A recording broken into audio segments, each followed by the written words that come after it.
Amid the deadliest winter storm, a desperate traveler collapses on an icy plain, pleading for help from a lone wolf. Nobody imagines the beast will heed his cry, or that what follows will melt the hearts of an entire settlement. The wind shrieked like a living thing across the endless stretch of ice and snow. Nightfall transformed the tundra into a merciless wilderness, where temperatures dropped so low they robbed the body of sensation and the mind of reason. Henrik, a modest trader from a far-off settlement, stumbled through the storm, each step heavier than the last. His horse had fled hours ago. His rations lay buried somewhere under drifts.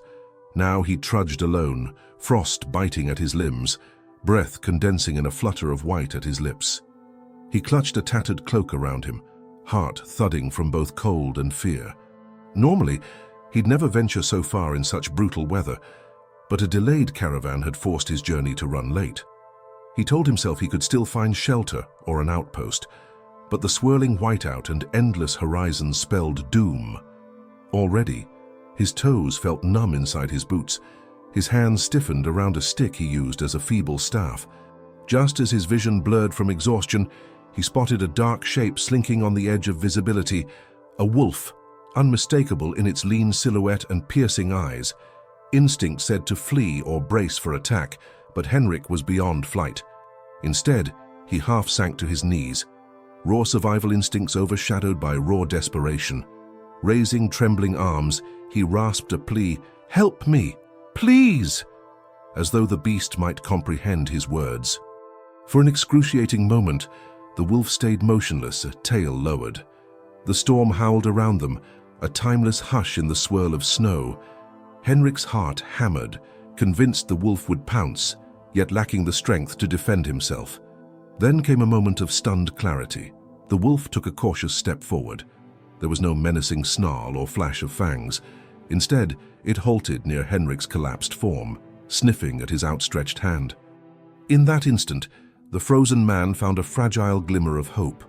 Could a wild predator, known for its lethal cunning, truly sense his plea? He scarcely believed it, but had no choice except to yield to unconsciousness. As his eyelids drifted shut, his final thought was the impossible image of a wolf hovering at his side. Little did he know that this moment, when man begged a wolf for mercy, would ignite a saga of struggle, redemption, and a bond no one in the settlement could ever forget. Henrik drifted back to consciousness with a dull ache throbbing through his entire body.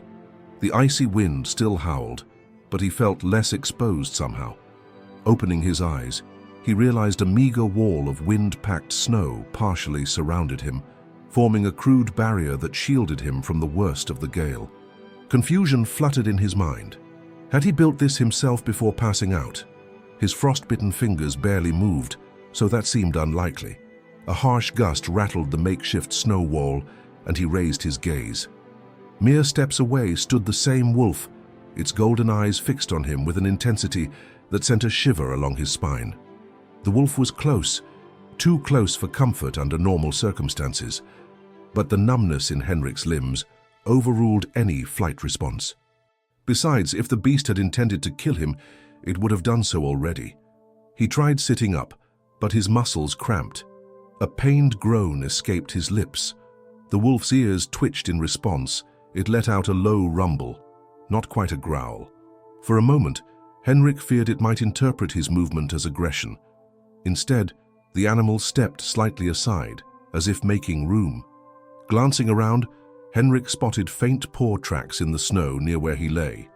More puzzling, the windbreak's shape suggested someone or something had pushed and packed snow to form a half circle around him. Could the wolf have nudged snow with its muzzle and paws, using the terrain to keep him from freezing? Though the notion felt absurd, Henrik clung to it like a lifeline. "Key cold," he stammered, reaching shakily into his coat, searching for flint or any spark to light the scraps of tinder he might still have. The storm's fury had rummaged through his belongings, but by some small miracle, a bit of flint and steel remained. He tried striking them together, though his trembling hands made it nearly impossible. Sparks hissed off, dancing away in the wind, again. At last, one spark caught on a shred of cloth from his torn bag. A faint glow emerged. Henrik carefully cupped it, feeding it with the driest bits he could find in his pockets. As a flicker of flame blossomed, the wolf edged closer, exhaling visible puffs of breath in the cold. For a tense second, Henrik expected a snarl or an attack, but the wolf merely sniffed. Henrik gently coaxed the flame onto a small patch of pine twigs. Luckily, they had drifted in from the scattering of trees not far off. The minimal heat offered a flicker of hope. Henrik let out a trembling laugh of relief, though it came out more like a cough. Warmth, no matter how small, could mean survival. He turned his attention back to the wolf. Ragged patches of fur on its flanks suggested it, too, had seen its share of harm. Could it be as desperate as he was? Carefully, Henrik rummaged for the last scrap of dried food he had. "Might as well share," he muttered hoarsely. He extended it toward the wolf, which sniffed warily, then stepped forward, jaws parting to snatch the morsel. Henrik's heartbeat pounded. Any sudden move could be fatal. Yet the wolf's jaws gently seized the food from his palm, backing away to swallow it. No attack, no immediate hostility. This improbable exchange left Henrik wide-eyed.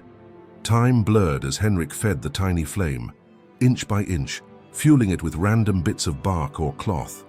Each moment he was aware of the wolf's quiet presence. The storm howled overhead, a swirling maelstrom of white.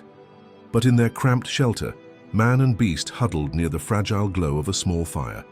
At times, the wolf shifted restlessly, sniffing at Henrik's battered coat or the lumps of snow. He realized it might be searching for something more to eat. "I've nothing left," Henrik whispered, voice cracking. The wolf gave a low huff, seeming to understand or at least accept. Eventually, exhaustion overcame him again.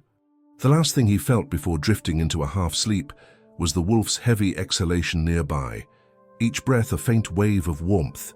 The swirling wind battered their snow wall, but it held enough to keep them from being fully buried.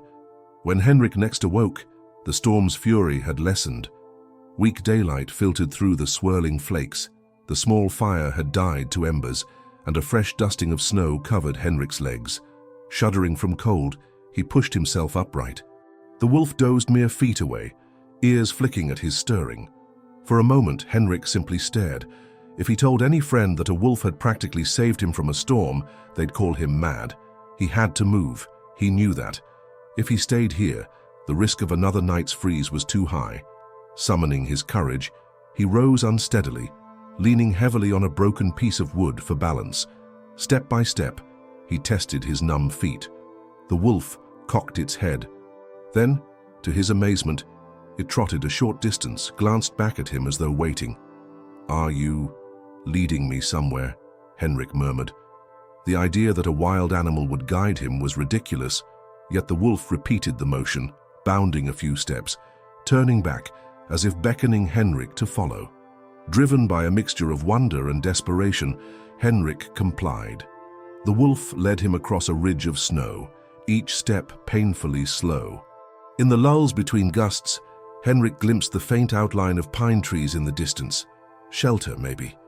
He clung to the idea that if they reached a tree line, they might find better windbreaks or, with luck, a path to some remote cabin or outpost. Every so often, the wolf paused, waiting for Henrik to catch up. At times, it seemed impatient, pacing. In others, it approached Henrik's side, exhaling puffs of warm breath near his hands. Though they shared no language, an uncanny synergy formed. Man and wolf, each battered by the storm, walked in tandem. Could the wolf truly sense Henrik's plight, or was it simply using him for survival as well? Henrik decided it hardly mattered. For now, they were co-travelers in a white desert that cared nothing for who or what they were. Pressing forward, he clutched the small ember of hope that somewhere ahead lay rescue, or at least a chance to endure another day. Meanwhile, the wolf's unwavering presence cast a glimmer of awe that overshadowed the biting freeze. In the distance, the pine forest beckoned, promising new revelations, both about nature's raw cunning and the fragile heart that beats in every living creature's chest. Through the swirling veil of snow, each step felt heavier, as though Henrik were walking through a dream. The wolf, leading him, occasionally turned back to ensure he followed. The distance to the pine forest seemed deceptively short, yet every time Henrik thought they were close, The terrain revealed another frozen ridge or ravine. His body screamed for respite.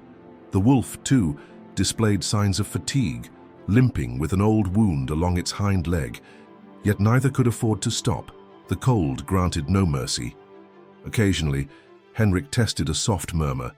"Thank you, old friend, or we'll make it together." Strange as it felt to speak to a wolf, the act reminded him he wasn't utterly alone.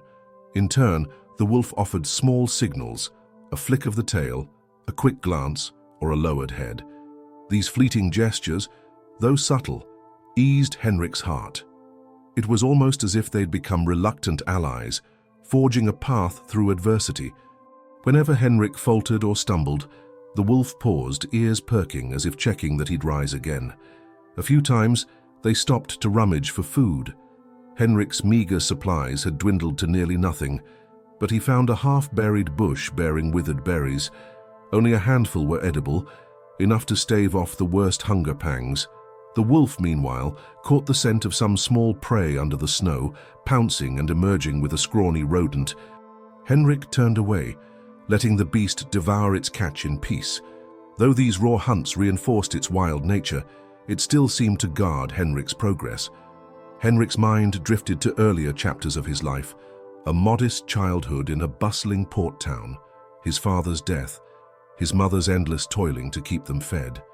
He remembered a battered stray dog that once lingered at their door, craving scraps. He'd fed it in secret, forging an attachment until his mother scolded him for bringing more mouths to feed. That memory cast a pang of regret. Perhaps, deep down, the compassion he'd felt for that dog had never died. Now it blossomed under the harshest test, a savage winter and a savage companion that was only savage by stereotype. The wolf's occasional whimper snapped Henrik back to the present. He noticed fresh bloodstains whenever the wolf stepped too forcefully on its injured leg. Concerned, he decided to try helping. Stopping near a wind-sculpted ice ridge, he carefully approached.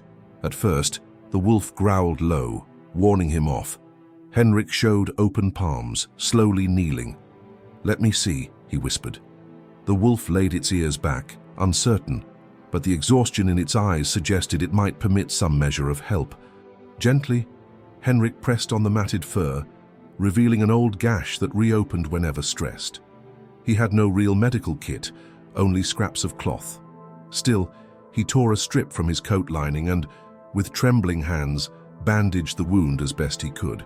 The wolf endured it, trembling slightly but not attacking. Once Henrik finished, the wolf gingerly tested weight on that paw. Its gaze slid back to Henrik, not exactly gratitude, but something that went beyond hostility, a silent acceptance of this shared cause. By nightfall, they finally reached the outskirts of the pine forest. The wind lessened as towering evergreens blocked some of the gale, and snowdrifts gave way to patches of solid ground. Relief washed over Henrik. Trees meant potential kindling, shelter, maybe even a chance to build a proper fire. The wolf, too, sniffed the air intently, possibly sensing new scents. Smaller prey or perhaps danger. Henrik found a hollow beneath a massive pine where needles had gathered, forming a softer bed than raw ice. He busied himself clearing it, stashing enough dry branches to form a new blaze. Weak though he was, he managed to coax sparks from his flint into a flicker of warmth. The wolf circled warily, but soon lay down a short distance away. When the fire crackled, Henrik unwrapped his water pouch, discovering it half frozen. He sipped a few drops, offering the rest to the wolf. Surprising him, the beast stepped forward, lapping carefully from the pouch's mouth. Another small barrier shattered between them. The hush of the forest night enveloped them, a tapestry of creaking pines, distant howls of wind, and the crackle of flames. Henrik felt his chest tighten with a swirl of emotions, fear, relief, gratitude, and wonder that a wolf and a man could share a campfire in the heart of a winter wilderness. In the distance, a long, mournful howl echoed through the pines. The wolf's ears perked, body tensing. It rose, scanning the darkness. Henrik sensed a pang of recognition in its posture. Could that be the wolf's pack calling, or another rogue predator? The wolf let out a low, half-choked howl in reply, a sorrowful note that made Henrik's hair stand on end.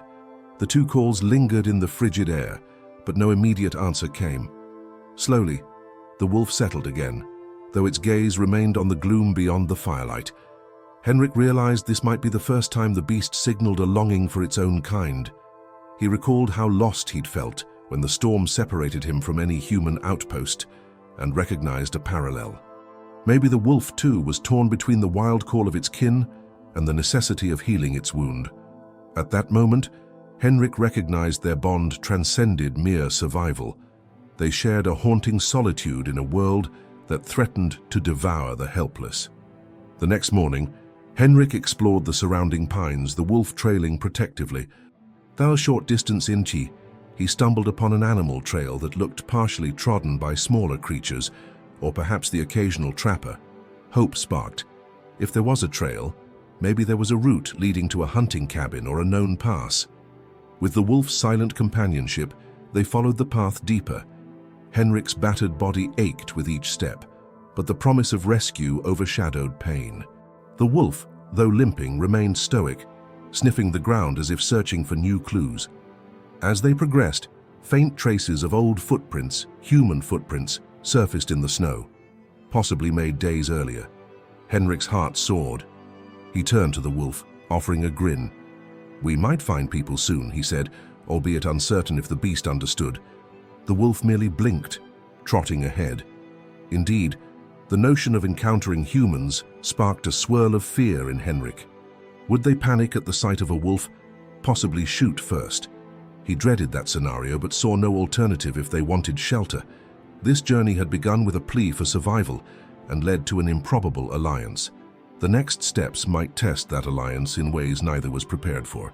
Still, pressing on felt the only option. With the sting of cold wind scouring their cheeks, man and wolf advanced through frosted pines, each day forging a deeper synergy rooted in mutual trust and empathy. Little did Henrik know that at the path's end lay a revelation which would challenge their fragile bond, bringing heartbreak, tears, and ultimately an unforgettable testament to the power of compassion even in the harshest of lands. Henrik and the wolf pressed deeper into the pine forest, following the faint trail of footprints half buried in fresh snow. Now partially sheltered from the relentless wind, the air felt marginally kinder, though still bitterly cold. Henrik's breath formed pale clouds at each exhalation, and his trembling limbs reminded him how fragile his survival remained. Yet the wolf's presence continued to anchor him in a surreal hope. Every time Henrik slowed, the animal paused, ears twitching as though silently urging him onward. Toward midday, Henrik spotted something through the trees, a rectangular shape that shouldn't be there in raw wilderness. His heart leaped. It might be a trapper's cabin or a hunter's outpost. Quickening his step, he wove between the pines until he reached a small clearing. A rough-hewn log cabin stood in the center, smoke curling weakly from a chimney. Relief and caution battled in Henrik's chest. Shelter, possibly even a fire and supplies. But if someone was inside, how would they greet a half-frozen man accompanied by a formidable wolf? He halted a few yards from the cabin, eyeing the battered door. The wolf hissed a low breath, uncertain. Henrik whispered, "Stay here." Though he had no illusions, the wolf understood. Then, heart-pounding, he stepped forward and knocked on the door with stiff knuckles. Silence. After a pause, he tried again. Louder. Nothing. Testing the latch, he found it partially jammed. Mustering his strength, he pushed, and the door creaked open. A swirl of cold air rushed out. Inside, stale warmth greeted him. The place was a single-room dwelling with a small hearth. Embers glowed faintly in the fireplace. A battered wooden table, a crude bed of straw, and scattered personal effects suggested recent occupation, but no occupant was visible. Henrik called out, voice echoing in the hush. "Hello? Anyone here?" No response. He stepped inside, glancing around. The hearth needed feeding soon or the fire would die. A pot of half-frozen stew lay on the table, signs of a hurried departure, maybe. As he surveyed the floor, his boot nudged something stiff. Peering down, he realized with a jolt it was a man's leg. Someone lay slumped behind the bed frame. Gasping, Henrik knelt to inspect. The man, middle-aged with a rugged beard, was unconscious or possibly worse. A panicked check of the man's pulse revealed it was faint but present. His skin felt clammy and cold, though not as severely as Henrik's own had been. Rushing to the fireplace, Henrik rummaged for kindling. He tossed in more scraps of wood from a near-empty stack. Flames crackled brighter. He found a ragged blanket to drape over the unconscious man. Hey, can you hear me?" Henrik asked, patting the man's shoulder. A ragged exhale rewarded him. So he was alive, just dangerously weak, perhaps from frostbite or an injury. Inspecting further, Henrik noticed dried blood staining the man's shirt.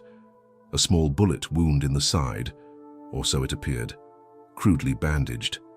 This had to be the cabin's owner, a trapper or lone hunter who'd evidently suffered an accident or attack. Hearing a soft scuffle behind him, Henrik spun. The wolf stood in the open doorway, muzzle lifted as it sniffed the new environment. Immediately, the beast caught sight of the unconscious man and bared teeth, letting out a low, defensive growl. Henrik froze, half expecting the wolf to interpret the man as a threat or intruder. Carefully, Henrik raised a palm. "Easy," he murmured. "He's no danger right now." The wolf huffed, stepping sideways. It seemed uneasy about entering a human dwelling, its hackles slightly raised. Henrik took a measured breath. He didn't want the wolf panicking and attacking the injured occupant, nor did he want the occupant waking to a wolf in his cabin, potentially sparking violence. The scenario bristled with tension. "Stay near the door," Henrik pleaded. He returned his focus to the unconscious man, stoking the fire to produce more heat. Meanwhile, the wolf paced restlessly, uncertain whether to remain inside or retreat. Ultimately, it sat near the threshold, half in the cabin, half out, vigilant eyes flicking between Henrik and the unconscious figure. As Henrik began searching the cabin for medical supplies or simpler bandages, he stumbled upon a battered knapsack. In it, he discovered a blood-stained letter. Though he felt uneasy reading someone's private words, the man's life might hinge on Henrik understanding his plight. He unfolded the letter, scanning the shaky handwriting. Phrases leaped out, "Caught in crossfire," "Bullet grazed me," "Forced to flee," "Lost track of my partner." Then a mention of wolf pelts in the hidden chest. Henrik's stomach twisted. This man might be a wolf trapper. Realization struck. The occupant was likely a fur trader, possibly hunting wolves. That bullet wound could have come from a mishap, or a fight with an angry wolf or rival trapper. The letter ended with a final line that hammered Henrik's heart. "If I die, let it be known I was hunted by the very beasts I hunted." The shock of it roiled in Henrik's gut. The same species that had half saved Henrik's life was ironically the main target of this man's livelihood. A pang of dread seized him. If the trapper woke to see a wolf in his cabin, it could erupt into lethal conflict. Henrik closed his eyes, grappling with the moral tangle. Should he help the trapper recover, risking the wolf's safety? The wolf had done nothing but assist Henrik. Could he repay it by leaving it vulnerable to this man who might kill it for its pelt? Yet letting the man die felt unconscionable. Henrik recalled how the wolf seemed empathetic, at least to Henrik's plight. Did it sense that this unconscious man was also in mortal peril? In a burst of indecision, Henrik moved to the cabin's door. Outside, the swirling snow had calmed somewhat. The wolf stared up at him. For the first time, Henrik saw uncertainty in the beast's eyes. "We owe him help," Henrik found himself whispering, half to the wolf, half to his own conscience. "But we can't risk you being shot." He stepped aside, giving the wolf a chance to slip out if it wished. The creature simply blinked, shifting its weight. Moments later, Henrik knelt by the unconscious trapper, gently propping him near the fire. He added a bit of water from the man's own supplies to his lips. The man stirred, coughing weakly. The wolf tensed, but didn't bolt or attack. Henrik's heart hammered. Was this the major turning point? The occupant might awaken any second, realize he was face to face with a wolf in his home. Would tragedy follow? Thus, the first major twist manifested. Henrik, saved by a wolf's compassion, now found himself torn between saving a trapper who likely hunts wolves for profit and protecting the very animal that sustained him in the cold. The swirling tension pressed on him. The decision that might come next could shape whether man and beast remain allies or are driven apart by old hostilities. In that fragile hush, fate poised itself. A single breath could spark conflict or forge an even deeper bond. The stage was set for dramatic developments that no occupant of this lonely cabin, human or wolf, could easily escape.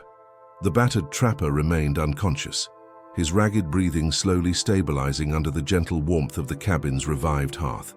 Henrik had positioned him as comfortably as possible, propping a rolled blanket beneath his head. However, each time the trapper stirred and moaned, Henrik's nerves spiked.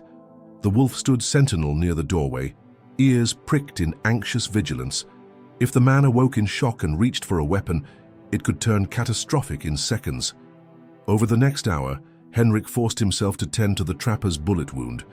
Rolling the man's clothing aside, he found a half-healed gash encrusted with dried blood.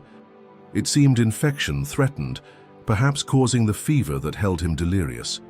Henrik used scraps of cloth dipped in warm water to gently clean the area. His knowledge of medicine was rudimentary, gleaned from traveling with caravans and picking up tips, but it was better than nothing. The wolf, clearly uneasy, let out a low whine each time the man groaned or thrashed. Henrik occasionally glanced its way, murmuring reassurance. "Easy, friend. I won't let him harm you. We just need him stable." Oddly, the words seemed to comfort the wolf too, or perhaps it read Henrik's calm posture.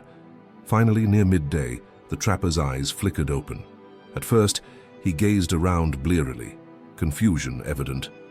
Then panic twisted his features, and he jerked upright, spying a stranger in his cabin. His hand shot out for something beneath his straw bed, presumably a weapon. Henrik grabbed his arm, blurting, "Wait, you're safe." I found you unconscious." Heart pounding, he pinned the man's wrist gently but firmly. In that moment, the trapper's gaze darted around, landing on the wolf near the door. A strangled gasp escaped him. His body tensed, eyes wide with terror or rage. "Wolf!" he rasped. Henrik quickly knelt between them, arms raised in a defensive posture. "It saved me from freezing," Henrik said breathlessly. "It's injured, and so are you. I'm not letting either of you die here." The man's face contorted with disbelief. For a tense moment, his hand clutched at Henrik's collar as if to push him aside, eyes flickering from the wolf to the half-finished trap lines hung on the cabin wall. Then his energy failed and he slumped back. "I don't believe this." He coughed, voice rasping. Clearly, his fever still raged. "If that beast stays, you're both mad." Hearing the commotion, the wolf stepped forward, muzzle lifting. The trapper tried to scoot backward, but pain froze him in place. Henrik quickly moved to intercept, uncertain how the wolf would interpret the trapper's fear. "Stop!" Henrik hissed. He placed a palm on the wolf's shoulder, mindful that this might be the first time the animal allowed such contact. It felt warm and tense under his touch. The wolf exhaled, tail flicking. Then, in a move that surprised them both, it sat down, ears angled forward, watchful but not aggressive. The trapper blinked, seeing the wolf's posture. He half laughed in a choked, delirious way. "I've spent years hunting these devils for pelts," he muttered, faint bitterness in his tone. "Now one stands in my home, not ripping me apart." Henrik nodded. "It's wounded as well. We've been surviving together out there. Without it, I'd have died." The trapper's eyes held confusion, disbelief, and a glimmer of reluctant awe. As the day wore on, the trapper, whose name Henrik discovered was Orvar, dozed fitfully. Henrik rationed some supplies from the man's meager pantry, a few dried fish, stale bread, and a bit of salt. He brewed a crude herbal tea by boiling pine needles and bark. Orvar, half delirious, drank with minimal protest. The bullet wound, though sealed, needed cleaning. Meanwhile, the wolf prowled at the cabin's threshold. It refused to leave, nor would it fully relax.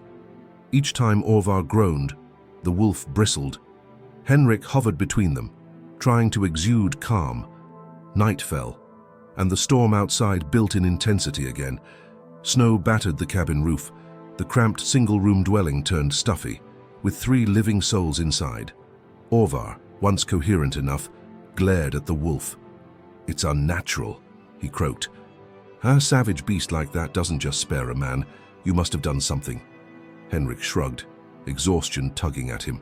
I only begged it not to kill me. Perhaps it recognized I was as helpless as it was. His words hovered in the flickering lamplight, an improbable testament to shared vulnerability. Over the next days, Orvar grudgingly accepted the wolf's presence. He was too weak to chase it out, and Henrik refused to let him try.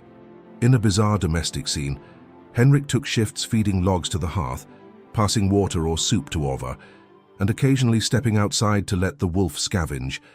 If Orvar stirred, the wolf growled softly. Henrik would hush it. "He's not attacking." Slowly, an unspoken code formed. The wolf would remain near the door. Orvar stuck to his straw bed, and Henrik played mediator in the limited space. There were clashes, though. Orvar, perhaps out of habit, once grabbed for a knife near the table. Instantly, the wolf snarled, stepping forward. Henrik's heart lurched. A single misread move could lead to violence. Orvar froze, seeing the beast's fangs bared. Henrik intervened, urging calm, removing the knife from reach. "If you want to heal, set aside your old ways for a bit," he urged Orvar. The trapper scoffed, resentful at being scolded in his own cabin, but the threat of the wolf's jaws stilled him. Tension simmered in the stale air. Despite Orvar's hostility, necessity forced limited cooperation. Once the trapper realized Henrik was no threat, he let the younger man handle the bullet wounds cleaning. The wolf, for its part, laid quietly in a corner if Henrik insisted, eyes never leaving Orvar. Henrik recognized that each day spent recovering here gave them all better odds of survival. Outdoors, storms raged off and on, blocking any easy escape route. The wolf's leg improved marginally, while Orvar's fever broke. Sleep overtook the trio in uneasy cycles, one always half awake to quell potential aggression. And then, one evening, as Orvar managed to sit upright by the hearth, the wolf approached, limping slightly. Orvar stiffened, hand hovering near a hidden blade. But the wolf just sniffed the air near him, perhaps drawn to the scent of healing flesh. Orvar, swallowing fear, held still. For the first time, the wolf let out a low whine, not the menacing growl Orvar expected. It seemed almost a question. "Are you also wounded like me?" In that moment, something cracked in Orvar's steely glare. His hand lowered from the blade. Henrik, watching, felt his breath hitch. Quiet wonder filled the cabin. Man and wolf, both convalescing from brutal injuries, both forced together by fate's hand. Could Orvar, who once traded in wolf pelts, soften enough to see this beast's raw, living soul? The possibility glimmered, fragile as the lamplight on battered walls. That ephemeral hush signaled a subtle shift, from uneasy truce to the stirring seeds of respect. Still, they were far from forging genuine trust. Old prejudices cling stubbornly, and fear can always reignite. But in that fleeting moment, all three recognized a chance to prove that even centuries of enmity between man and wolf can dissolve when survival and empathy overshadow greed and fear. The next days would reveal whether the spark of acceptance would bloom or be snuffed out by suspicion, lurking just beneath the surface of their uneasy alliance. The cramped cabin's atmosphere hung heavy with unspoken tension, even as a glimmer of tolerance blossomed between man and wolf. Each passing day found Henrik juggling two precarious roles, healer to the injured trapper, Orvar, and guardian to the wolf that had once saved his life. Outside, gusts of frigid wind continued beating the snow-laden roof, suggesting that winter's grip on the land would not soon relent. Yet within those thick log walls, three lives interwove in an uneasy dance that could collapse at any moment. As Orvar's fever ebbed, he grew more coherent, revealing flashes of his background. With reluctance, he admitted to years of survival by trading furs, mostly foxes and smaller game, but occasionally wolves. "They fetch a high price," he muttered, pulling a fur blanket tighter around himself. "This land offers few choices if you want to eat." His hardened gaze hinted at decades of scraping by, toughened by solitude. Henrik gleaned that Orvar originally hailed from a distant settlement, forced into the wilderness after an unresolved feud. He alluded to losing family in a savage raid, fueling his bitterness toward predators. "Wolves took half my livestock," he recalled bitterly. I learned to shoot first, ask no questions. Yet now, ironically, a wolf stood mere feet away, not harming him but also refusing to be banished. Henrik realized that for Orvar, reconciling this contradiction might be harder than healing a bullet wound. Meanwhile, Henrik carried his own burdens. His journey had started as a supply run. He was meant to deliver crucial medicine and salted provisions to a remote settlement weeks ago. The storm thwarted him, scattering his horse and cargo. Despite forging an alliance with the wolf, he worried about the fate of those who depended on his delivery. He'd originally expected to be in that settlement by now. Guilt gnawed at him. People in dire need might be suffering without the provisions he carried, especially if that cargo was lost in a drift. Could he attempt to track it down once the weather improved? He confided in Orvar about the missing supplies. The trapper, though physically feeble, offered a pang of regret. "If we can gather enough strength, maybe I can help you search. I know these woods." He paused, glancing at the wolf. "But that means moving with your companion." The notion of traveling side by side with a wolf he once considered prey unsettled him, though Henrik saw a sliver of reluctant willingness in the trapper's eyes. Necessity overshadowed old grudges, it seemed. Orvar's cabin, never meant for long-term guests, quickly ran low on rations. The meager dried fish, stale bread, and jars of pickled roots were nearly depleted. Henrik and Orvar shared morsels sparingly, while the wolf occasionally vanished outside to hunt. Still, the game in these forests was scarce, especially with the unrelenting winter. Each evening, the wolf returned with only small kills. Orvar had no immediate means to trap larger prey due to his injury. The trio faced the looming threat of hunger. The tension over dwindling food sharpened when Orvar found the wolf rummaging near a corner of his cabin where he stored a half bag of oats for his old mule, long since lost. The wolf had nosedived into it, searching for anything edible. Furious, Orvar made a sudden movement as if to strike the wolf. A snarl erupted, quick and savage. Henrik intervened, arms raised. "Stop! We share or we starve," he insisted, heart pounding. Orvar, cursing begrudgingly, stood down. The wolf retreated, hackles raised. That near-violent clash underscored how precarious their fragile ceasefire remained. On top of diminishing supplies, fresh storms threatened the region. Nights grew longer, the moon shining through swirling snow. Several times, Henrik peered outside to gauge the weather, scanning the gloom for any sign of clearing. Each morning, fresh drifts piled against the cabin walls. The men realized traveling would be perilous if the storms did not ease soon. Meanwhile, Orvar's bullet wound festered, requiring more frequent cleansing. Henrik, lacking advanced medical knowledge, relied on boiled water and a pinch of herbs he discovered in a corner of the cabin, bitter-smelling plants Orvar once harvested for trade. If the infection spread, Orvar might not recover enough to help Henrik locate his lost cargo. One evening, as Orvar dozed, Henrik noticed the wolf pacing near the door, ears straining as if it heard a distant call. The memory of that haunting howl from nights ago flickered in Henrik's mind. Could the wolf sense a nearby pack? Was it feeling an instinctual urge to rejoin its own kind? Henrik dreaded the thought of losing the wolf's companionship before the group was stable enough to survive alone. At the same time, it felt selfish to tether the creature to their struggles. That internal conflict weighed on Henrik. Free the wolf to its natural life, or hope it stayed until the group overcame the worst of winter. Henrik wrestled with guilt over his delayed supplies, concern for Orvar's infection, and the emotional bond forming with the wolf. He tried to keep morale afloat, stoking the hearth, dividing rations carefully, and mediating each time tension flared between Orvar and the wolf.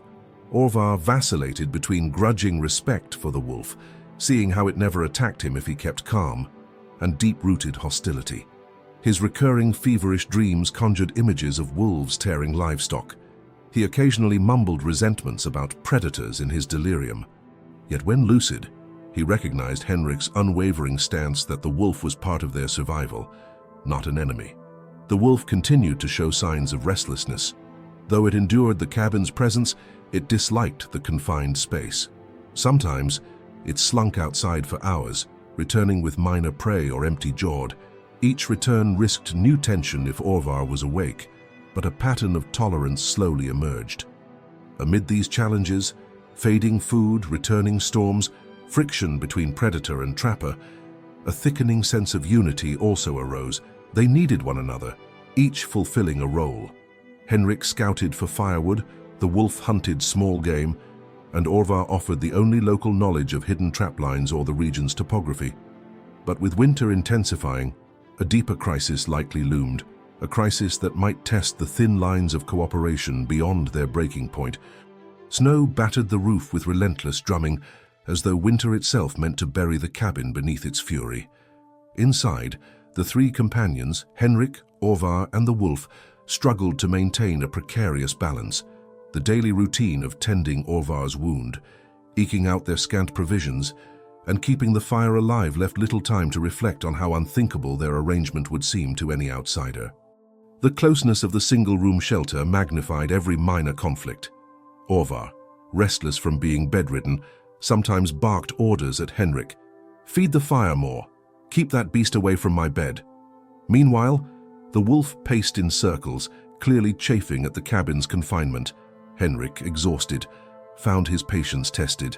He'd grown attached to the wolf's silent companionship, but recognized that Orvar's hostility might never fully subside.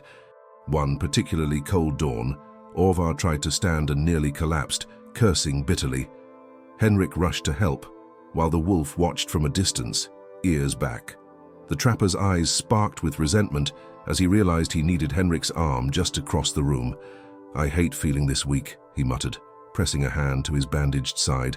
"If it weren't for that bullet—" He trailed off, a storm of frustration flickering in his gaze.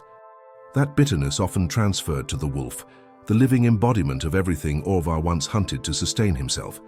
The wolf, on its part, took to dozing by the hearth at times, but any sudden movement or raised voice from Orvar triggered a low growl in its throat. Henrik anxiously mediated, sometimes physically placing himself between them. Tensions flared, especially during mealtime. The wolf, hungry and not fully healed, hovered near the table when Henrik rationed out soup or stale bread. Orvar hissed warnings, "Don't let it near my food." Henrik, balancing compassion, tried to slip the wolf scraps. A single glare from Orvar occasionally made Henrik's stomach knot in guilt. Was he betraying the man's precarious hospitality by indulging the predator that Orvar saw as an unwelcome intruder? Increasingly, the wolf slipped out into the storm for hours at a time, leaving Henrik on edge, wondering if it would return or if it had finally decided to go its own way. Orvar, noticing these absences, sometimes hoped it wouldn't come back. "Let it vanish," he grunted. "Wolves belong out there, not in a man's cabin." But each evening, the wolf inevitably reappeared, often bringing small game or at least fresh tracks. One night, it returned with fresh claw marks across its shoulder, as though it had encountered another predator or a territorial rival. Henrik bandaged it once again, while Orvar looked on, torn between scorn and reluctant awe. Each new wound on the wolf, each fresh sign of its punishing hunts, exacerbated the emotional dilemma for Henrik. Should he encourage the wolf to stay for safety, risking more friction with Orvar? Or must he let it roam free, fulfilling its natural instincts, even if it might be shot by other trappers or starve if the storms grew worse? The turmoil eroded Henrik's sleep. He found himself lying awake, staring at the flickering shadows cast by the dying embers, lost in the memory of how the wolf had once rescued him in the open tundra. Amid this claustrophobic dynamic, Henrik's own guilt over his lost cargo weighed heavily. People out there, possibly ill or starving, awaited the supplies he never delivered. Each day he lingered in the cabin felt like a day of betrayal to that commitment, but traveling alone with Orvar wounded and the wolf uncertain, it seemed impossible. Sometimes, in hushed conversations, Orvar admitted he once knew a route that might lead to a safer pass, but he wasn't strong enough to guide Henrik yet. "Give me time," the trapper said, leaning against the wall, sweat beading his brow. "If the infection doesn't kill me first, I can show you a path to the lowlands." One afternoon, as Orvar dozed feverishly, Henrik found the wolf sniffing near Orvar's traps stacked in a corner. These were heavy steel-jawed contraptions, the same kind used to snare unsuspecting animals, maybe even wolves.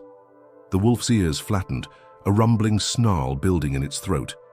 It recognized the metallic scent, perhaps recalling past horrors. Henrik rushed over, gently shooing it away from the triggers. His heart pounded at the irony.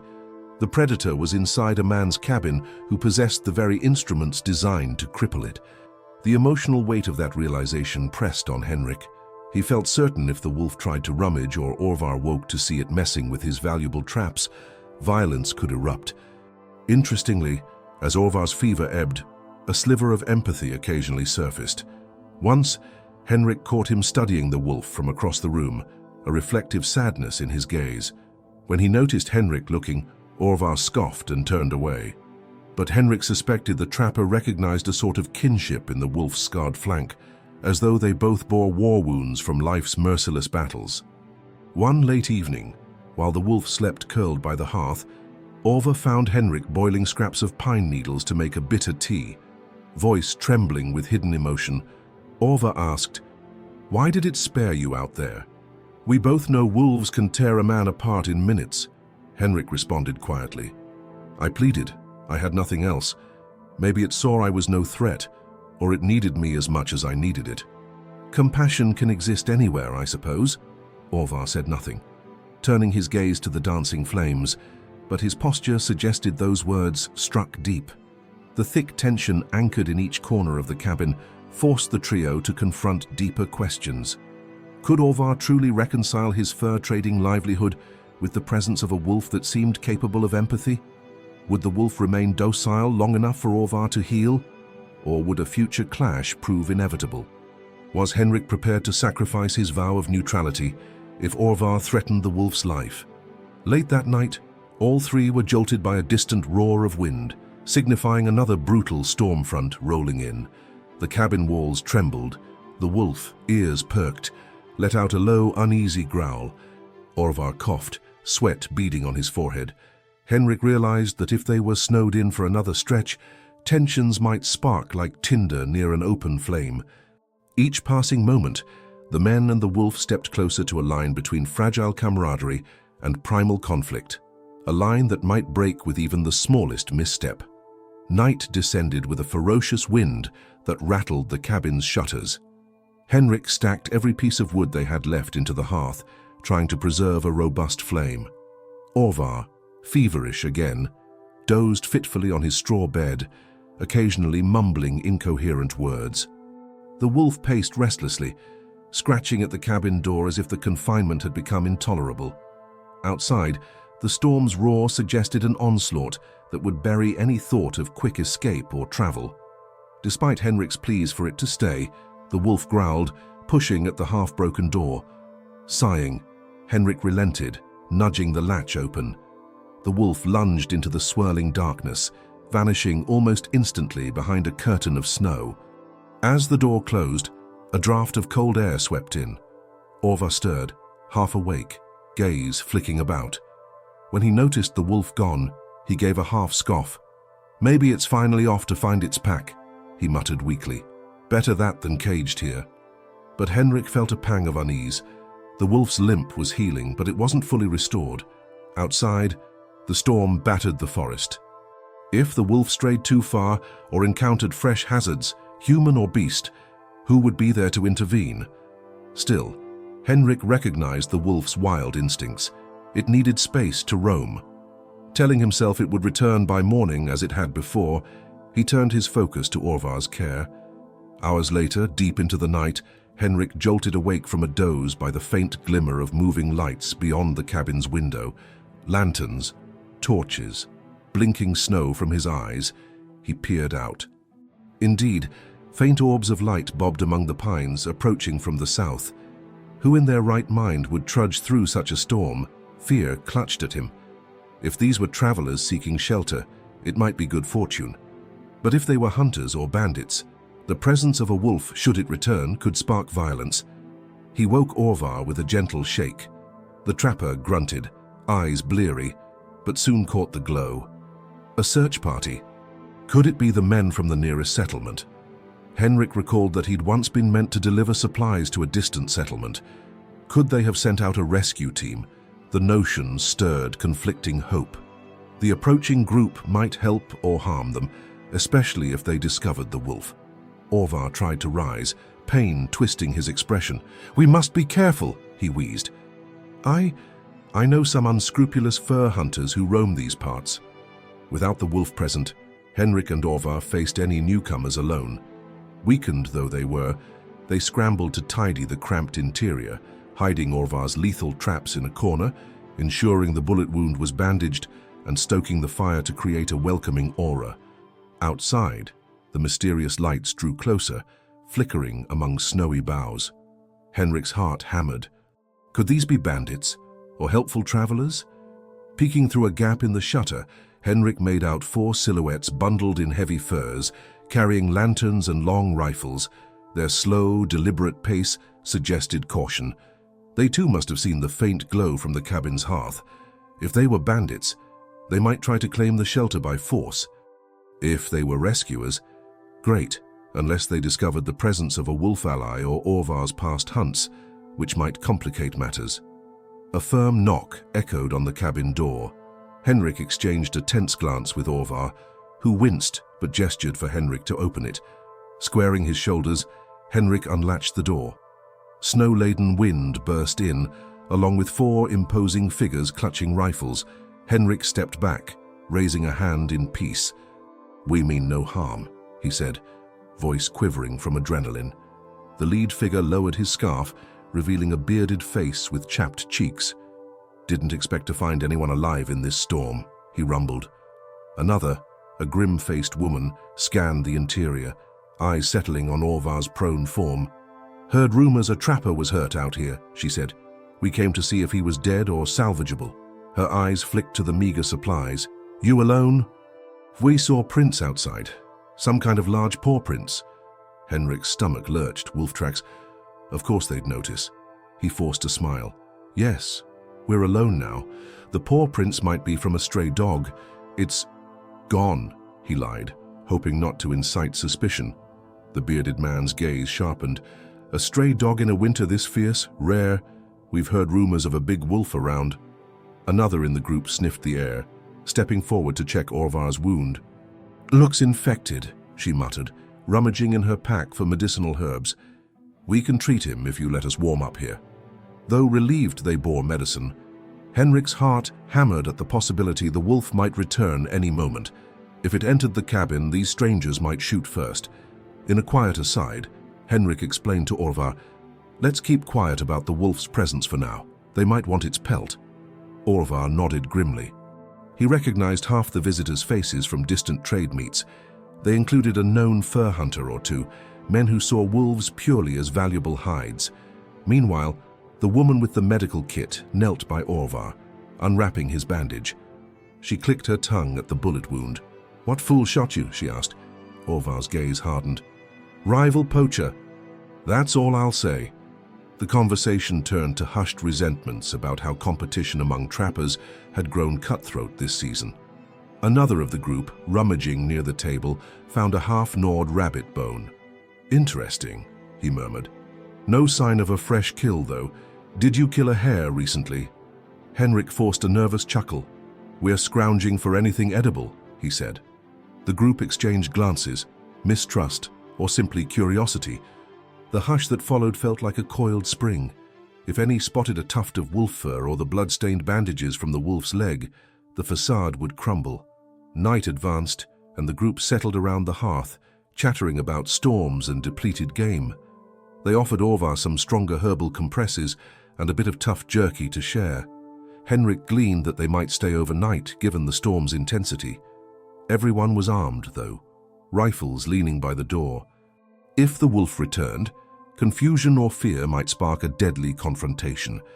Henrik's anxiety soared at each gust of wind against the shutters.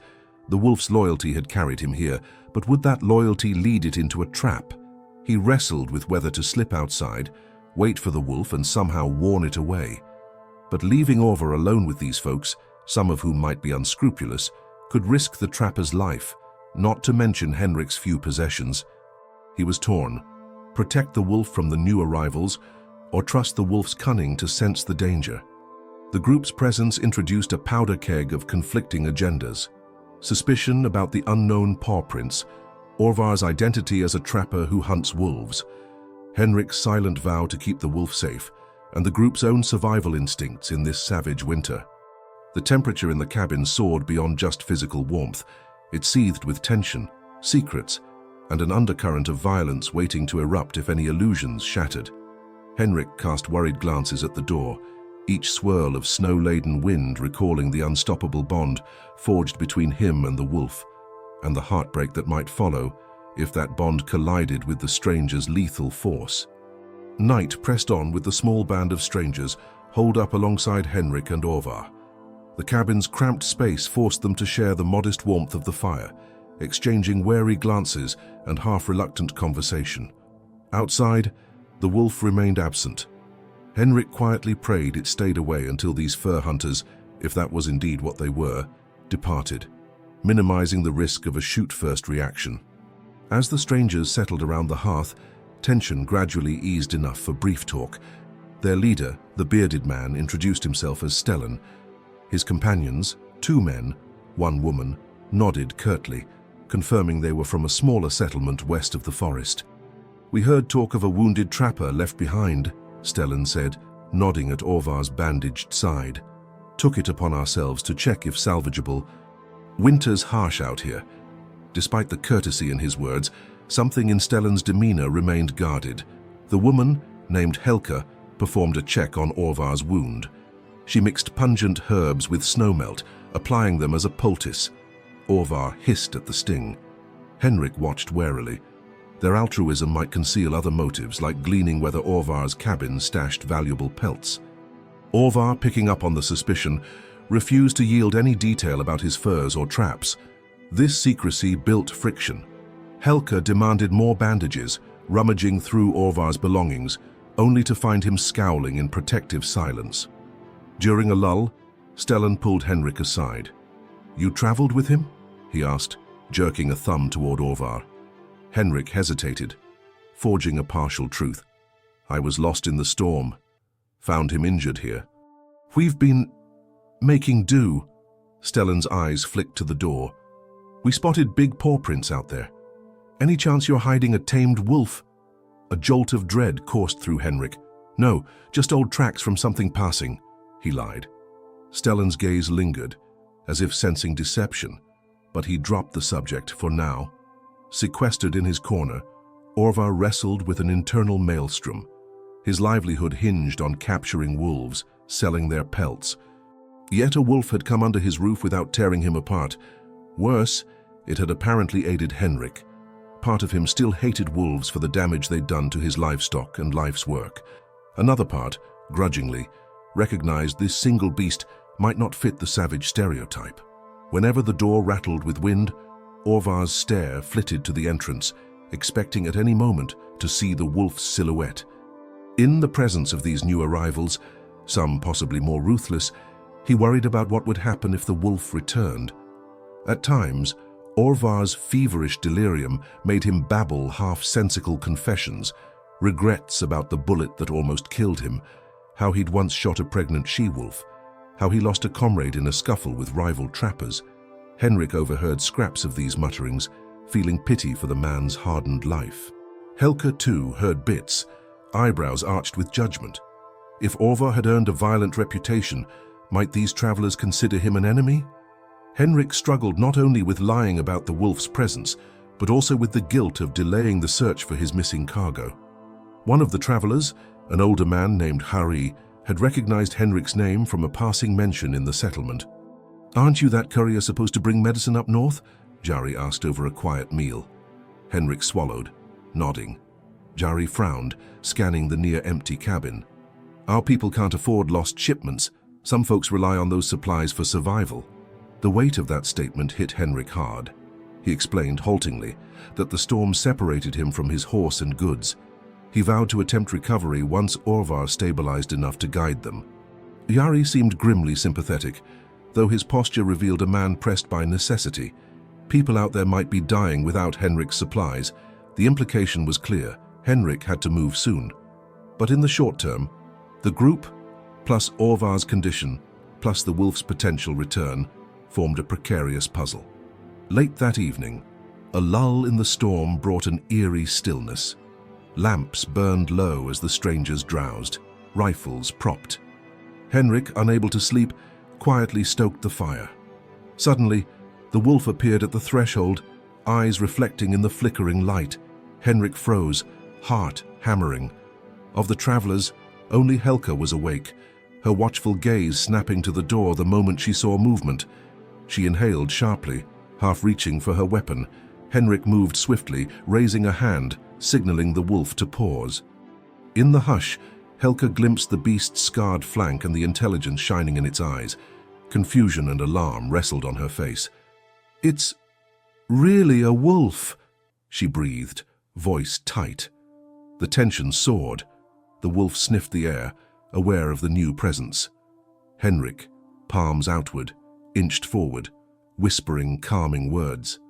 Helka, rifle half lifted, wavered, uncertain if the wolf would lunge. In that charged moment, Orvar stirred, noticing the commotion. He glimpsed the wolf in the doorway, Helka's weapon raised. A strangled curse escaped him. "Don't!" he rasped, half out of bed, possibly to stop her from firing or to preserve the uneasy peace. This unexpected outcry from Orvar startled Helka. She pivoted, trying to interpret his intention. The wolf crouched, hackles raising. The entire cabin bristled with possibility of violence, each occupant reading the other's next move. Henrik felt his pulse pounding like thunder. In that flash, Helka tensed, finger brushing the trigger. The wolf let out a warning snarl. Henrik flung himself between them, arms wide. "Stop! It saved my life! It's not attacking!" he cried, voice cracking with urgency. Helka's eyes darted from the snarling animal to the unarmed man blocking her shot. She hesitated, confusion twisting her features. A single shot could end the wolf's life, and perhaps the alliance that had carried Henrik through the tundra. Orvar, half limping, pressed a hand to his side, as if torn by conflicting instincts. The visitors had no personal tie to the wolf, only fear of a dangerous predator. Henrik realized this was the crux. If Helka or Stellan decided the wolf was a threat, it would be shot on the spot. That they stayed their hand even for a second was a miracle of indecision. The wolf's growl rumbled deeper, poised to leap if threatened further. The travelers behind Helka stirred awake, some fumbling for their rifles. In that breathless standoff, hearts drummed, and the entire cabin felt as if it might implode from the collision of fear, loyalty, and the wild instincts of man and beast. The next moments would either break the fragile bond or transform it. Henrik's voice cracked as he pleaded, "Please, don't kill what saved me. Let me show you it means no harm." The cabin's cramped interior brimmed with clashing intentions. Henrik stood before the wolf, arms flung wide, his face flushed with desperation. Helka's rifle hovered, muzzle pointed near the animal's head. Stellan and the others, roused from slumber, scrambled upright, confusion plastered on their faces. Orvar, wounded but determined, struggled to his feet, leaning on the table for support. The wolf crouched low, ears flattened, a deep rolling snarl building in its chest. At any moment, fear or reflex could unleash a volley of bullets. Helka's eyes darted from the wolf's sharp teeth to Henrik's pleading face. "Henrik, step aside," she hissed. "We can't risk a savage beast attacking us." Stellan echoed with clipped authority. "We said we saw tracks. This must be it. A single shot ends the threat." "No," Henrik's voice cracked, raw emotion fueling him. "It hasn't harmed anyone. It saved me. Without it, I'd be dead in the tundra. It's not mindlessly aggressive. Please, trust me." His body trembled, fear and conviction coiling. Each second the muzzle stayed on target. The wolf's snarl deepened. Orvar, breathing raggedly, coughed out, "He's right. The wolf isn't like the others I've known." Pain laced his voice, but also a thread of reluctant admiration. "Lower your weapon, Helka." The trapper's statement shocked those who knew him as an unrepentant fur trader. A hush. For an instant, Helka's composure faltered, confusion warring with the primal urge to eliminate a perceived menace. The wolf's posture signaled it felt cornered, muscles tensed. It recognized the stench of humans, some armed, some wounded. The black muzzle pulled back, revealing fangs, yet it had not lunged. Perhaps it recalled Henrik's gentleness or Orvar's new neutrality. Its amber eyes flicked to the rifles, gleaning some threat. It let out a keening whine, part snarl, part desperate call. Henrik's breath caught. Could the wolf be torn between flight and defending itself? Stellan advanced a step, trying to circle for a clear shot. Henrik mirrored him, blocking his line of fire. The precarious standoff threatened to snap the fragile alliance. Helka's knuckles whitened on the rifle stock, but the half-pleading, half-determined expressions of Henrik and Orvar gave her pause. She lowered the weapon an inch, eyes full of turmoil. "This is insane," she spat. "We can't keep a wolf like it's some ally." Henrik seized that moment of hesitation. "You came here to save Orvar. You found me alive. Both happened because of this wolf. It stood guard at night, kept me from freezing. It could have attacked Orvar's wounded body easily, but it didn't." He gestured at Orvar. "Ask him yourself." Face etched with strain. Orvar nodded grudgingly. "It's not an ordinary beast. I can't explain it, but it hasn't shown the savage cruelty I've witnessed in other wolves." A ghost of shame flickered in his eyes as he recalled his own hunts. "If we kill it now, we become what we accuse it of being, blind predators." Helka lowered the rifle fully, letting it rest at her side. She still shook with adrenaline, but the violence receded from her stance. Stellan's tension eased fractionally, though he remained cautious. Another traveler behind him, Jari, quietly asked, "So, what do we do?" "Keep it around like some forest pet." The question hung in the air, almost ludicrous, yet overshadowed by the undeniable truth that the wolf had harmed none of them. In the hush, the wolf pivoted its gaze from one face to another, lingering on Helka's rifle. Then it exhaled, stepping backward to the door, as though giving them space. No one fired. The swirling tension deflated. Henrik exhaled a trembling sigh, near tears from the relief. The travelers recognized how close they had come to unleashing fatal chaos. The man named Hari spoke up, voice gentler now. "If it's no threat, we have bigger issues, like Orvar's health and Henrik's missing cargo. Let's not waste energy on killing each other or that creature."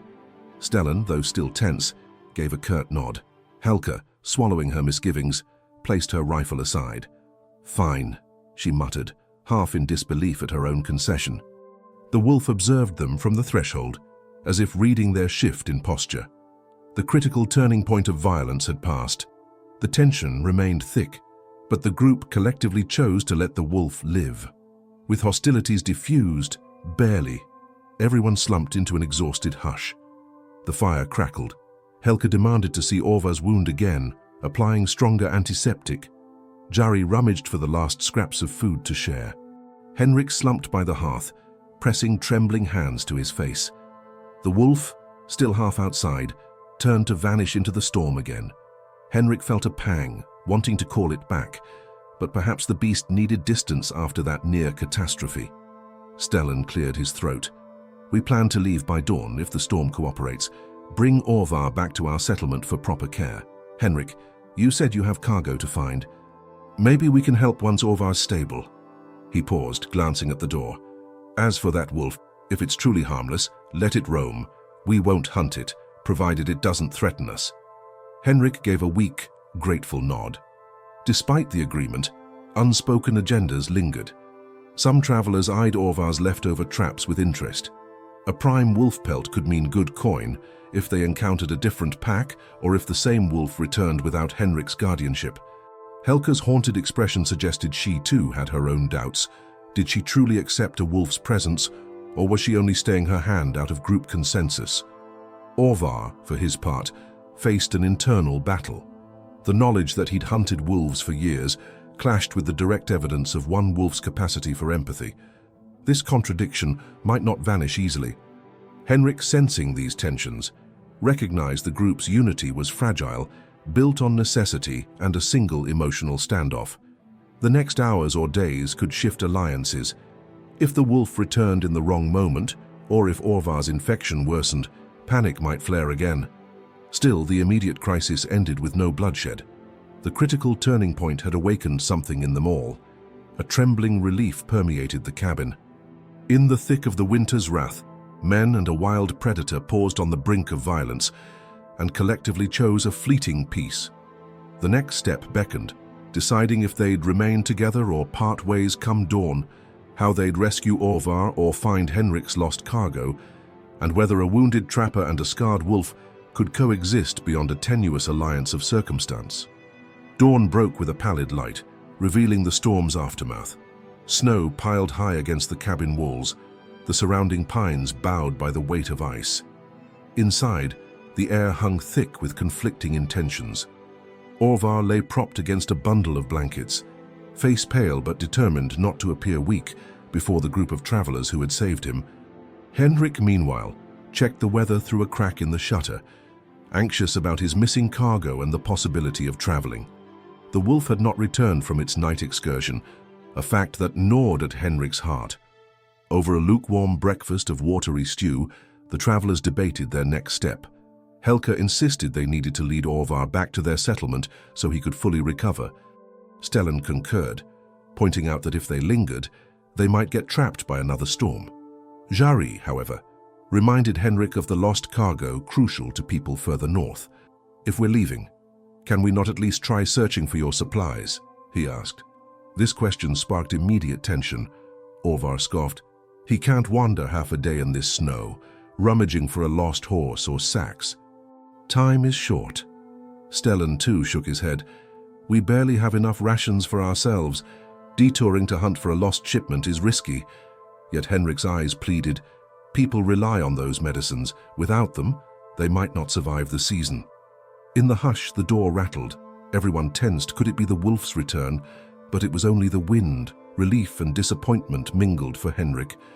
Without the wolf, he felt strangely vulnerable, though remembering how the beast nearly sparked a shootout the night before. A swirl of silence followed, culminating in a forced compromise. The group would break camp soon, heading east towards Stellan's settlement. If Henrik insisted on searching for his cargo, he'd have to do so quickly, perhaps with minimal help from one or two volunteers. The rest would continue escorting Orvar. This decision set the stage for a possible split, intensifying uncertainties. With the wolf absent, some travelers whispered about returning to normal procedure, i.e., if the wolf reappeared, they might treat it as a standard hazard. Helka's mind still reeled from the standoff. She alternated between grudging respect for its restraint and fear that a single lapse might trigger an attack. Stellan, in typical pragmatic style, declared if the wolf accompanied them, they'd let it remain as long as it kept distance. Henrik's chest tightened at the cold logic. "What if it tries to rejoin me on the road? Will you shoot it if it gets too close?" Helka answered with an uneasy shrug. "I won't kill it unless it's a threat." The delicate tone in her voice revealed she remained torn, recalling how close she'd come to firing the night before. This half-promise was the best Henrik could secure. Orvar, moody from both pain and moral dissonance, said little, though occasionally his gaze flicked to the door, betraying an unspoken hope the wolf wouldn't come back at all. As they prepared to depart, Helka and Jari rummaged for anything salvageable, extra blankets, leftover food. While rummaging, Jari found a chest in the corner containing steel-jawed traps and a half-cured pelt. The pelt's shape left no doubt it came from a wolf. An uneasy hush descended. Orvar, aware of their discovery, tried to appear indifferent, though a flicker of guilt crossed his face. The travelers, especially Helka, who now realized the occupant was indeed a wolf trapper, exchanged dark looks. She muttered under her breath, "So you'd have skinned that beast that saved Henrik." Orvar let out a bitter sigh. "I was a trapper long before this fiasco. I won't apologize for surviving how I could, but I see it's complicated now." The admission, half an apology, half a defense, mirrored the turmoil swirling inside him. Helka locked the chest, not discarding the traps, but condemning them with her silent glare. The tension soared, foreshadowing that any future encounter with the wolf could reopen the wound of Orvar's old life and possibly test the traveler's moral stance again. As they strapped on boots and prepared to venture out, Henrik made his decision. I can't abandon my cargo. People rely on that medicine. I'll search the route I last saw my horse, at least for half a day. If it's hopeless, I'll rejoin you. Otherwise, I'll try to deliver what remains. The travelers exchanged glances. Some objected to risking further storms, but seeing Henrik's earnestness, Jari volunteered to accompany him for part of the search. I can at least help you see if it's near, he said quietly.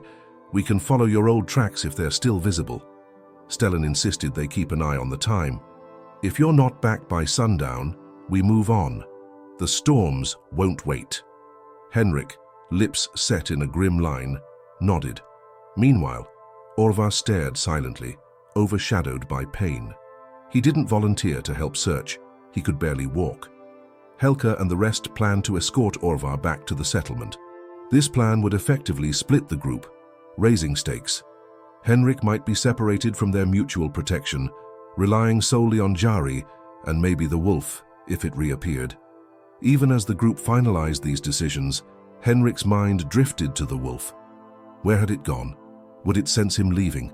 He dreaded encountering it mid-journey with the new travelers who might react violently.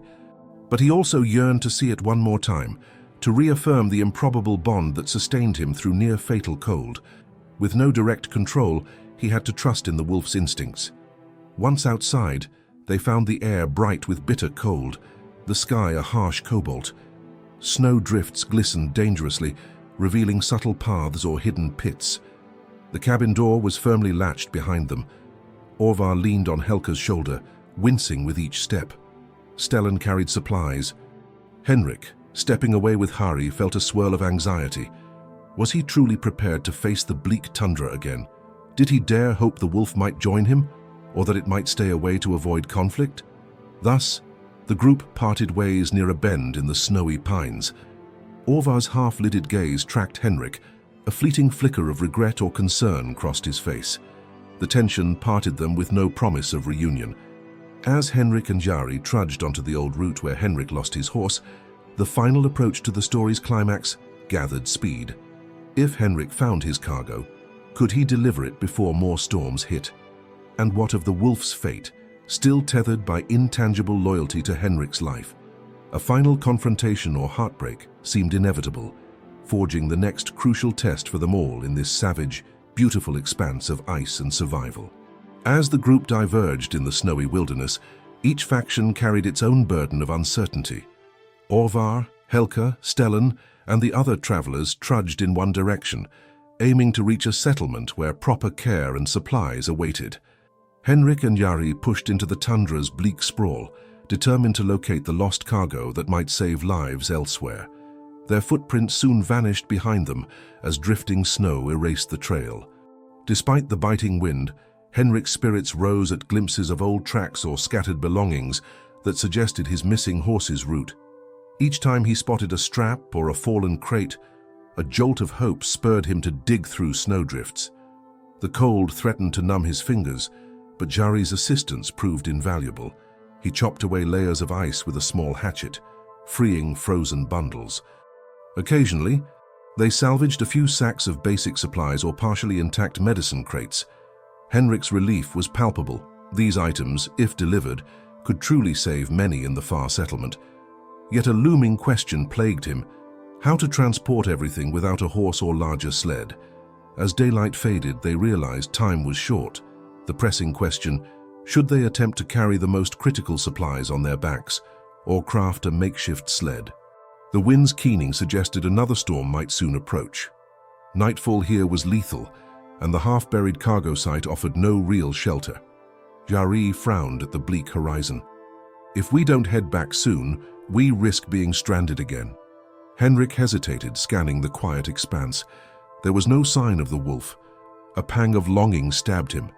Did it sense he was out here? Meanwhile, in a separate arc of the forest, Orvar leaned heavily on Helka as the group trudged toward the settlement.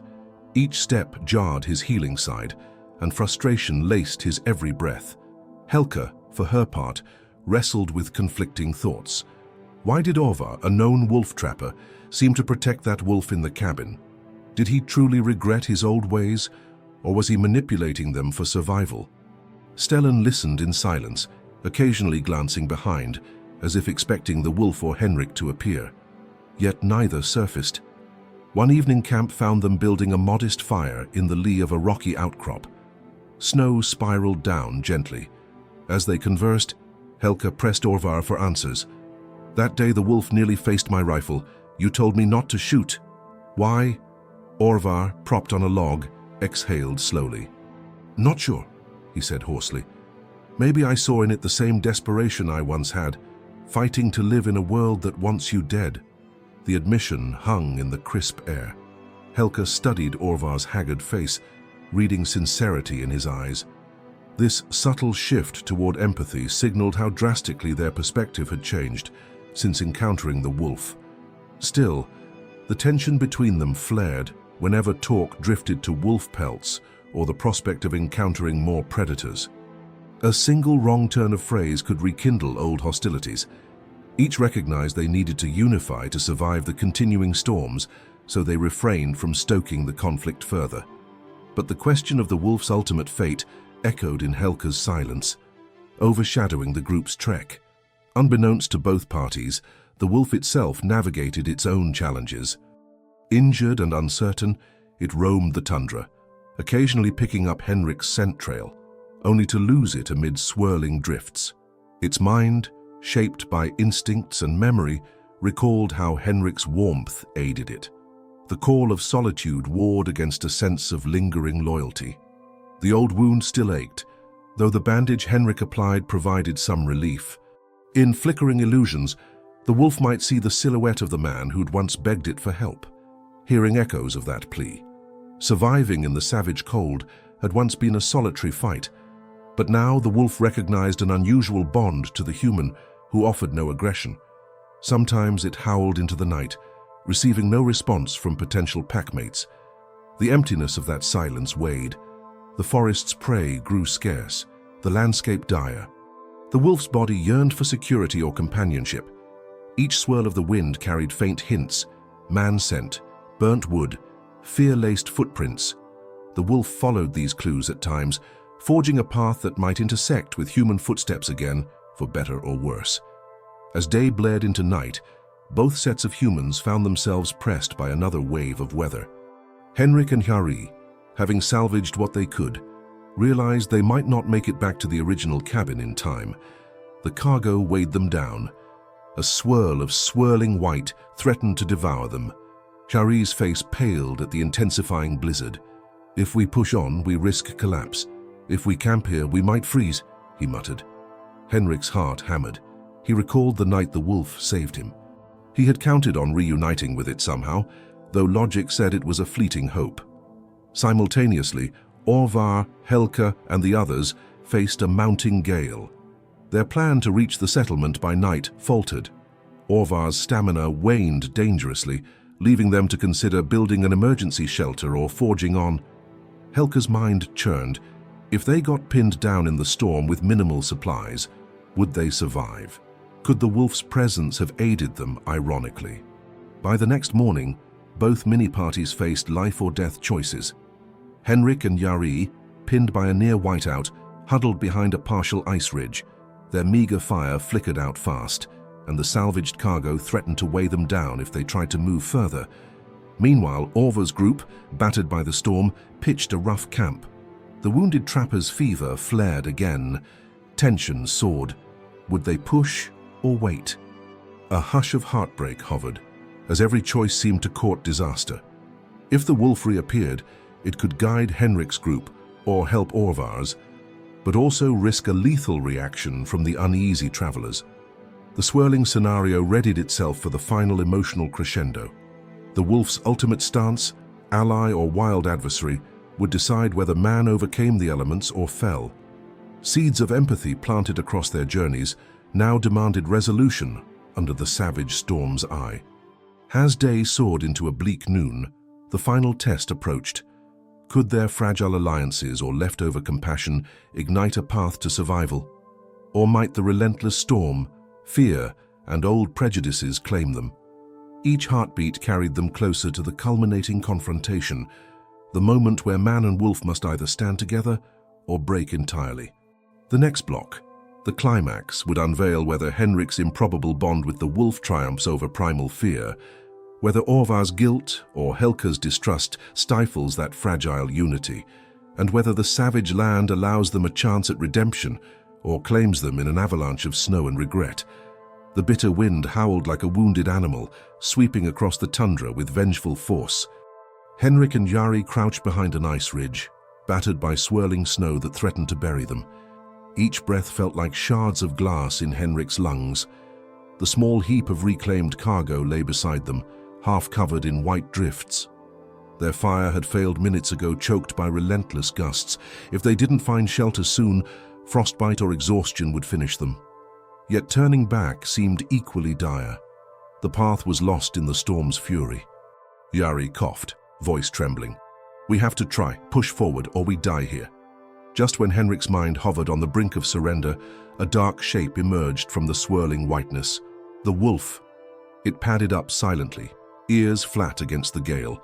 Its eyes flicked from Henrik to Jari, reading their dire predicament. Jari froze, uncertain whether to raise a weapon, but Henrik placed a staying hand on his arm. "Don't. This wolf.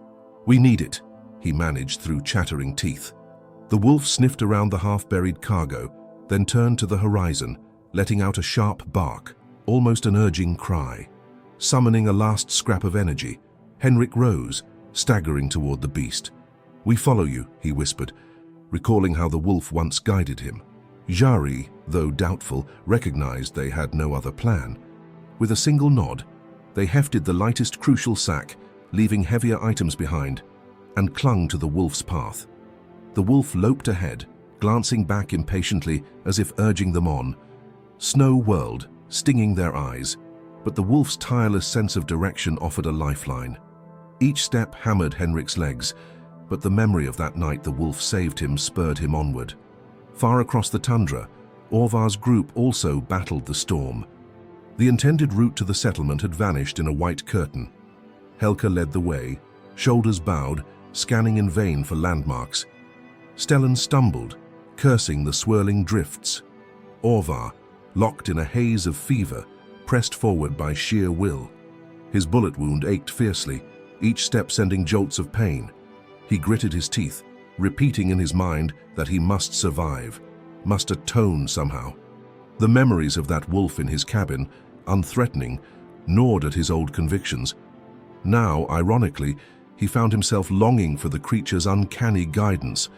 As if mocking their desperation, the wind rose in a piercing shriek, blasting them off course. They realized they'd strayed from the known ridges. A half-collapsed pine came into view, offering minimal shelter. With time running out, Helka barked, "We camp here or we collapse." The group huddled beneath the trunk, piling branches for a feeble fire. Orvar slumped, heart pounding in fear. If they couldn't locate a safer route soon, the second storm's chill might claim them. Each breath formed desperate clouds in the icy air. Night fell early in the howling blizzard.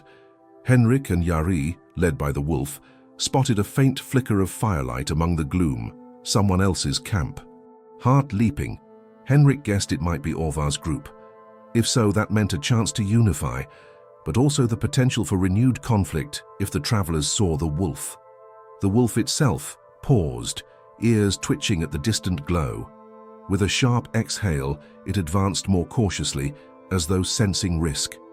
Upon drawing closer, Henrik recognized Helka's silhouette pressed against the pine trunk, trying to block the wind from Orvar. Stellan was feeding the small fire. Their shapes were near collapse. Without hesitation, Henrik called out, voice cracking, "It's me, Henrik, I found you." Over the storm's roar, he glimpsed them jerk in alarm, rifles raising. The wolf froze behind a drift, uncertain. Jari and Henrik half ran, half stumbled into the circle of firelight. Shouts of confusion erupted. Stellan lunged, rifle aimed at the wolf's dark shape behind them. Helka cursed under her breath, scanning for hidden threats. Orvar, delirious, tried to stand. "No, don't!" The tension soared again. The wolf, seeing multiple firearms, let out a warning growl but didn't lunge. Henrik desperately inserted himself between the group and the beast once more, arms high. "It led me here. It's the reason we found you. Lower the guns." The wind battered relentlessly, threatening to extinguish their pitiful fire. Snow hammered their meager windbreak. In that final moment, survival overshadowed all mistrust. Jari rushed to help bolster the pine trunk with extra branches, while Helka and Stellan secured Orvar's position, trying to keep the flickering embers alive. The wolf lingered at the perimeter, hackles raised from tension, but still it didn't flee. Instead, it prowled closer, as if scanning for a vantage to block the wind from hitting Henrik, repeating its improbable role as caretaker. In a swirl of swirling flakes, Orvar locked eyes with the wolf. A strange acceptance settled on his face. He beckoned Henrik with a nod. Henrik, breathless, knelt by Orvar's side. The trapper rasped, "I owe it. I owe that beast a debt. Told you I once killed wolves. Might be fate that I repay it now." With trembling fingers, Orvar proffered the last of his personal ration, dried meat, ironically purchased from a fur trading post. "Feed it," he mumbled. Henrik took the offering, stunned by Orvar's shift of heart. The trapper's eyes shone with a raw mix of guilt and gratitude. "We can't survive alone, can we?" As the gale peaked, the group faced the real possibility of burial under drifting snow. Stellan and Helka pinned a tarp overhead, forging a flimsy overhead shield. Jari and Henrik, with the wolf's occasional guidance, stamped down the swirling drifts forming around them. The wolf trotted around, almost patrolling. At intervals, it pressed close to Orvar, exhaling warm breath near his shaking limbs, reminiscent of how it once saved Henrik. That improbable gesture of shared warmth overcame Orvar's final barrier of distrust. He allowed the beast to nestle close, pressing his frostbitten hands gently against the wolf's thick fur. Helka's wide-eyed silence at the sight underlined how extraordinary it was. In that dire moment, their unity crystallized. The travelers fought side by side, man and wolf bridging primal fear. When the storm's climax threatened to snuff their fire, the wolf laid next to the wind's direction, blocking some gusts. Stellan, spurred by the miracle, fed the flames with everything burnable. Henrik and Helka pinned Orvar's tarp overhead. As hours crawled, they drifted in and out of a half-sleep, sustained only by fleeting embers of warmth. When dawn's pale light crept over the battered pines, the storm's heart had passed. Snow-laden skies parted enough to reveal a crack of blue. The group stirred, blinking at the glacial devastation around them. But unbelievably, they were all alive. Orvar's breath rasped, but color had returned to his cheeks. Helka's guard was lowered, gun slack at her side. Stellan let out a shaky laugh of relief, and the wolf, though exhausted, still lay pressed near Orvar, not a sign of aggression. That unthinkable scene, trapper and wolf sharing body heat, struck an unforgettable chord in each witness. Tears lined Henrik's eyes. The final test had arrived and passed, forging a lasting unity. They recognized that the only reason they endured the storm's apex was the synergy of every soul present, including the wild predator that once had every reason to fear or hate them. As the morning sunlight spread across their battered faces, the story reached its emotional crescendo, an unspoken vow that the savage nature of winter could be tamed, if only briefly, by the savage hearts that found empathy in each other. A hush fell across the snowy pine forest, as though even the wind chose silence to honor the fragile peace that dawn had revealed. Henrik, Orvar, Helka, Stellan, Jari, and the wolf lingered in the aftermath of their night-long ordeal. The morning sun cast long shadows over drifts piled high from the storm's wrath, but no hearts were lost. Though battered and half-frozen, they had endured, man and wolf alike, through cooperation that defied their old enmities. With the final storm abating, the travelers prepared to move once more. Orvar, leaning on Helka's steady arm, managed to stand upright despite the bullet wound's lingering pain. Stellan scanned the horizon, spotting signs of a more navigable path to the settlement. Jari quietly helped Henrik gather what remained of the found cargo from the previous day's salvage. The thought of continuing to deliver life-saving supplies stirred hope within Henrik. His chest tightened at the realization that their improbable partnership had saved many futures, not just their own. The wolf, scarred but upright, paced near them, each step wincing from its old limp. Yet an unmistakable pride shone in its bearing, as though it too sensed the crisis had passed. A few travelers shot it uneasy looks, but none pointed rifles now. They had witnessed enough to regard the beast with awe or reluctant respect. Orvar, once a merciless trapper, found his gaze softening whenever he glanced at the wolf's silent vigilance. Rarely does life offer a man a direct chance to redeem a cruelty he once committed. Orvar felt that potential now, albeit overshadowed by uncertain prospects. They reached a fork in the forest route, a track leading east to the settlement, and a rough trail heading north where Henrik believed the far settlement lay, waiting for supplies. After a brief discussion, the group agreed to split. Stellan and Helka would escort Orvar to their settlement's infirmary, ensuring his bullet wound finally received professional care. Jari and Henrik, fueled by a sense of duty, would push north with the cargo they could manage, hoping a partial recovery of goods was enough to save lives there. The wolf's choice weighed on them all. For a moment, it seemed the animal might follow Orvar, who was still somewhat injured, or remain with Henrik or simply vanish into the wild. Helka eyed the wolf warily. Orvar, torn, raised a trembling hand as though to offer a farewell pat. The wolf tilted its head, stepping closer, muzzle sniffing at Orvar's side. A hush. Then the beast let out a low exhale, almost a sigh, as if acknowledging the bond forged during that final storm. Orvar's lips parted in something akin to a smile. This was a man who once looked at wolves as commodities. Now he gently, hesitantly, ran his fingers through the wolf's coarse fur. No hostility flared. A moment of compassion radiated between them. Then the wolf turned its gaze to Henrik. The man felt his throat tighten. This creature had saved him on the tundra, become an anchor in a savage world. Yet Henrik knew the wolf was no pet to be commanded. Its place was in the wild. He must let it choose freely. Unsure if it understood, Henrik bowed his head. "Thank you, friend," he whispered. "Go where you wish." As the group parted, to everyone's surprise, the wolf padded after Henrik and Jari. Helka shrugged in resignation, while Stellan shared a half-smile. Orvar, leaning heavily on Helka, murmured, "Guess it's decided." Perhaps the wolf recognized that Henrik was traveling into even harsher territory and might need its guidance once more. The men shared quiet nods of respect. Emotions ran high, but words felt too cumbersome to capture the magnitude of gratitude or relief. Then they set off. Orvar, Helka, and Stellan forging east, while Henrik, Jari, and the wolf turned north into the deeper wild. Days later, Henrik and Jari's trek proved equally perilous, but the wolf's keen senses guided them around hidden ravines and predator dens.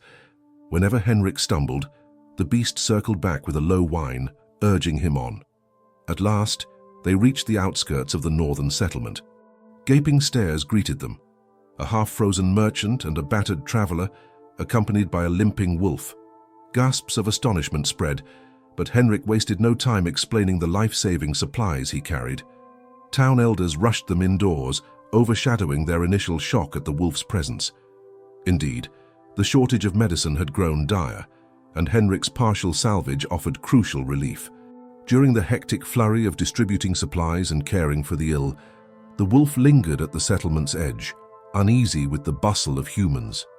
Some wary locals gossiped about a tamed wolf or a demon spirit. Henrik quickly dispelled rumors, clarifying that the wolf was no monster.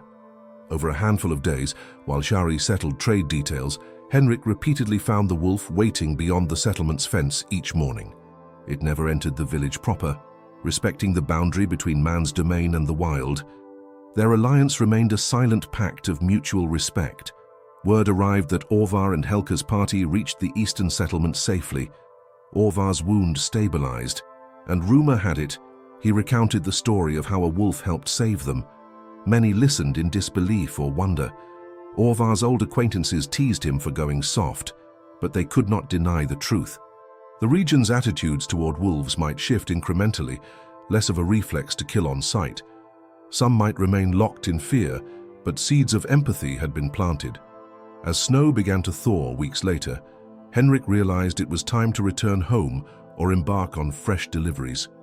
Packing up his gear, he glanced at the wolf standing in the settlement's outskirts at sunrise, gazing at him with those brilliant amber eyes. The man approached slowly, extending a hand in farewell. The wolf sniffed, exhaling a gentle huff. No snarls, no forced submission, just the memory of shared survival. Henrik mustered a shaky laugh. "Farewell, old friend. May the wild treat you kindly." Then, stepping back, he signaled the universal acceptance that the wolf belonged out there, unbound by man's settlements.